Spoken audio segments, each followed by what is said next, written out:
నవమాసాలు మోసి పెంచిన అమ్మ, కంటికి రెప్పలా కాపాడిన నాన్న, వారికి ఆ కూతురే కాలయముడు అయింది. వికారాబాద్ జిల్లా బంట్వారం మండలంలో యాచారంలో జరిగిన ఈ ఘటన ఇప్పుడు తెలుగు రాష్ట్రాల్లో సంచలనం సృష్టిస్తుంది.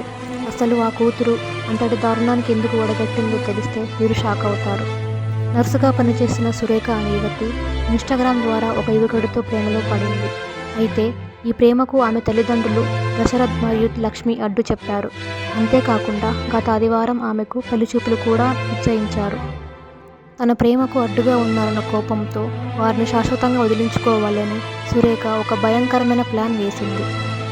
నర్సుగా తనకున్న నాలెడ్జ్ను హత్యకు వాడుకుంది. తండ్రికి ఉన్న మోకాల నొప్పులను సాకుగా తీసుకొని నొప్పి తగ్గుతుందని వారిని నమ్మించి వారికి ఎక్కువ మోతాదులో మత్తు ఇంజెక్షన్ ఇచ్చింది. దీంతో ఆ దంపతులు నిద్రలోనే ప్రాణాలు విడిచారు.